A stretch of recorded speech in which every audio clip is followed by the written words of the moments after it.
बागेश्वर वाले बाबा यानी कि धीरेन्द्र कृष्ण शास्त्री को जान से मारने की धमकी मिली है। अमर सिंह नाम के एक शख्स ने फोन करके धमकी दी है। बाबा के भाई लोकेश गर्ग ने इसको लेकर के थाने में एफआईआर भी दर्ज करा दी है। एडिशनल एसपी की अध्यक्षता में एसआईटी का गठन कर दिया गया है। 25 लोगों की टीम इस पूरे मामले की जांच करेगी।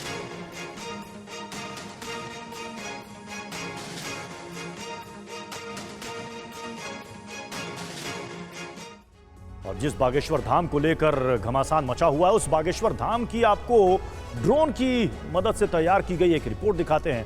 पहली बार टीवी पर ड्रोन के जरिए पूरे बागेश्वर धाम को देखिए। जिस बागेश्वर धाम की चर्चा पूरे देश में है, वो बागेश्वर धाम कहां है? वहां पर बैठने वाले लोग कौन से हैं? उनके चमत्कार क्या हैं? क्या उनके पास दिव्य शक्तियां हैं? इसको लेकर पूरे देश में एक नई बहस छिड़ गई है।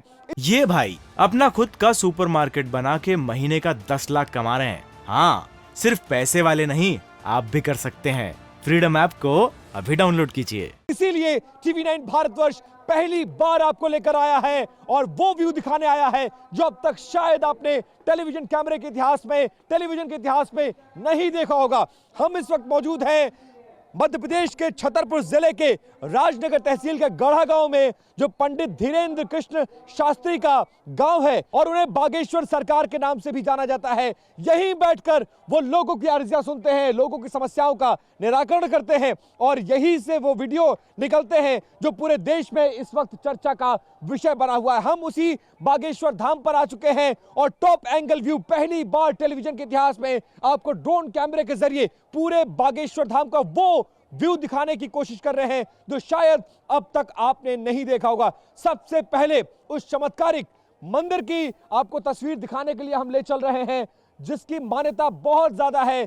3 पीढ़ियों से ऐसी मान्यता है कि इस बिएबान में बसे छोटे से गांव में जो मंदिर है उस पर 3 पीढ़ियों से यहां पर साधु सन्यासी बाबा रहा करते थे। उसके बाद पंडित धीरेन्द्र कृष्ण शास्त्री जो थे, उनके बाबा यहां पर पूजा किया करते थे। उन्हीं से प्रेरणा लेकर उन्होंने यहां पर पूजा करना शुरू किया और आज पूरे देश और विदेश में वो विख्यात है। उनके दिव्य शक्तियां को लेकर चर्चा चल रही है। यह बहस छिड़ गई है, क्या यह विश्वास है या फिर अंधविश्वास है? इसको लेकर तमाम तरह के दावे किए जा रहे हैं। इस बीच एक बात यह भी पंडित धीरेन्द्र कृष्ण शास्त्री के द्वारा कहा गया कि वो भारत को हिंदू राष्ट्र बनाने के लिए आगे बढ़ चुके हैं। तमाम सनातनियों से उन्होंने इसके लिए समर्थन मांगा है। तो अब हम आपको उस मंदिर की तस्वीरें, सबसे पहले टॉप एंगल व्यू ये गढ़ा गांव का देखिए जो पंडित धीरेन्द्र कृष्ण शास्त्री का गांव है और उसके बाद अब तस्वीरें आपको दिखाने के लिए ले चल रहे हैं हम उस मंदिर का, जिस मंदिर की मान्यता बहुत ज्यादा पुरानी, लगभग 70 साल से ज्यादा पुराना यह मंदिर है। यहीं पर साधु सन्यासी बाबा के नाम से प्रसिद्ध एक महात्मा पूजा तपस्या किया करते थे। उनसे प्रेरित होकर पंडित धीरेन्द्र कृष्ण शास्त्री के बाबा ने यहाँ पर पूजा की और यहीं से सिद्धियां प्राप्त करने के बाद पहले वो दरबार लगाया करते थे और आज की तारीख में इसी जगह पर पंडित धीरेन्द्र कृष्ण शास्त्री दरबार लगाया करते हैं। मंदिर के प्रांगण की तस्वीर देखिए, भीड़ की तस्वीर देखिए और अब पूरे गांव का जो गढ़ा गांव है, जो अब एक बड़ा धार्मिक स्थल के रूप में डेवलप हो चुका है, उसकी तस्वीर देखिए और समझने की कोशिश करिए कि किस तरह से इस पूरे गढ़ा गांव की तस्वीर बदल गई है। छतरपुर जिले का राजनगर तहसील, छोटी छोटी पहाड़ियों से घिरा हुआ, खेती किसानी करने वाले लोग, सीधे साधे यहां पर लोग रहते हैं। लेकिन धीरे धीरे जैसे जैसे इस दिव्य धाम के चमत्कार लोगों तक पहुंचे तो बहुत बड़ी तादाद में लोग यहां पर आना शुरू हो गए और उसको देखते हुए बड़ी तादाद में कंस्ट्रक्शन भी चारों तरफ पूरे एरिया में आपको होता हुआ नजर आएगा।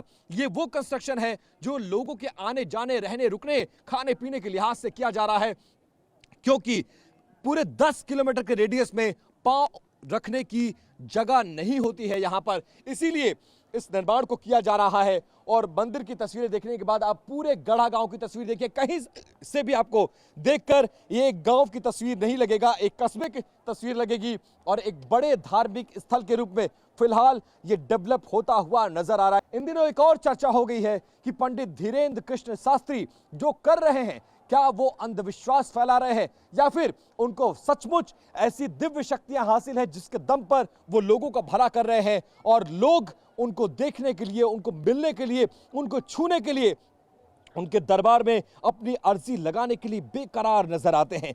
तो ये तस्वीरें बहुत ज्यादा महत्वपूर्ण है और इन तस्वीरों के जरिए देखने की कोशिश करिए कि लोगों की आस्था का कितना बड़ा केंद्र बन चुका है ये। पंडित धीरेन्द्र कृष्ण शास्त्री हफ्ते में 2 दिन यहां पर दरबार लगाते हैं, लोगों की समस्याओं को सुनते हैं, उनका निराकरण करते हैं और दिव्य शक्तियां होने का दावा भी किया जा रहा है। लोगों की ये जो भीड़ आ रही है ये बताने के लिए काफी है कि लोग कितने ज्यादा इस धाम में भरोसा करते हैं। बहुत तेजी के साथ इस मंदिर का निर्माण हो रहा है। टॉप एंगल व्यू देखिए, पूरा गांव देखिए, पहाड़ियां देखिए, खेत देखिए, धर्मशालाएं देखिए, रेस्टोरेंट्स देखिए, होटल्स देखिए, मंदिर देखिए, लोगों की भीड़ देखिए और इसके जरिए अंदाजा लगाने की कोशिश करिए कि अब ये पूरे का पूरा गांव शहर के स्वरूप में तब्दील हो रहा है। बहुत बड़ी तादाद में लोग आ रहे हैं और बहुत बड़ी तादाद में लोग यहां पर आकर अपनी मुरादें पूरा करवाना चाहते हैं। ये तस्वीरें पहली बार टेलीविजन के इतिहास में पूरे गढ़ा गांव का, बालाजी महाराज के उस धाम का हम आपको दिखा रहे हैं जो सामने नजर आएगा। और मेरे कैमरा पर्सन संदीप आपको अब दिखाने जा रहे हैं वो तस्वीर जो बहुत क्लोज है और बहुत इंपॉर्टेंट है। वो तस्वीर मैं आपको दिखाने की कोशिश करवाता हूं। कतारबद्ध होकर लोग अपनी अर्जियां लगाते हुए, और 3 तरह से अर्जियां लगाई जाती हैं। मतलब मनमांगी मुराद पाने के लिए अलग अर्जी लगाई जाती है। लाल कपड़े में नारियल बांध कर लगाया जाता है, पीले कपड़े में जिसके शादी विवाह में रुकावट आ रही हो वो लगाता है, और काले कपड़े में वो लोग नारियल बांधकर अर्जी लगाते हैं जिस पर किसी तरह का बुरा साया हो, पेट साया हो, पेट बाधा हो, उसको दूर करने के लिए पूरे पंडाल में या पूरे मैदान में आपको जगह जगह इसी तरह के नारियल, इसी तरह के भीड़, मंदिरों के लिए कतारबद्ध लोग ये नजर आएंगे। थोड़ा क्लोज व्यू दिखाइए क्योंकि अब तक हमने जो दिखाया वो सिर्फ टॉप व्यू है। क्लोज जाइए और कैमरे से और लोगों को दिखाने की कोशिश करिए कि कितनी ज्यादा यहाँ पर भीड़ है, मान्यता कितनी ज्यादा है, ये पूरा इलाका कैसे विकसित हो रहा है और इस इलाके में आने को लेकर कैसे लोग बेकरार रहते हैं। वीडियोस देखकर लोगों को यहाँ के चमत्कार का पता चला और इसीलिए बागेश्वर धाम आज की तारीख में देश के तमाम उन बड़े धार्मिक स्थलों में शामिल हो चुका है जिसकी मान्यता बहुत ज्यादा है। सबसे ज्यादा पूरे देश में चर्चा छिड़ी हुई है, सबसे ज्यादा चर्चा हो रही है कि आखिरकार ये धाम कहां पर है। क्या यहां बैठने वाले पंडित धीरेन्द्र कृष्ण शास्त्री जो दावा कर रहे हैं उनके दावों में दम है? जिस चमत्कार और जिस दिव्य शक्ति की बात वो कर रहे हैं, क्या ऐसा कुछ है या फिर अंधविश्वास है? तमाम तरह की चर्चा है, तमाम तरह की बहस हो रही है, लेकिन यह तस्वीर आप तक पहुंचाना बहुत जरूरी था। इसीलिए हम आपको ड्रोन के जरिए वो विजुअल्स दिखाएं जो अब तक इस गांव के आपने नहीं देखे होंगे, जिसके बारे में सिर्फ आपने सुना होगा। इन तस्वीरों को आपके जरिए पहुंचाया और आप ये तय करिए कि इस धाम में जो भीड़ आ रही है क्या ये महज अंधविश्वास के लिए आ रही है या वाकई में कोई ऐसी दिव्य शक्ति है जो लोगों को इस धाम में अपने प्रति आकर्षित करती हुई नजर आ रही है। कैमरा पर्सन संदीप के साथ विपिन चौबे, TV9 भारतवर्ष, गढ़ा गांव, छतरपुर। ये भाई अपना खुद का सुपरमार्केट बना के महीने का 10 लाख कमा रहे हैं। हाँ, सिर्फ पैसे वाले नहीं, आप भी कर सकते हैं। फ्रीडम ऐप को अभी डाउनलोड कीजिए।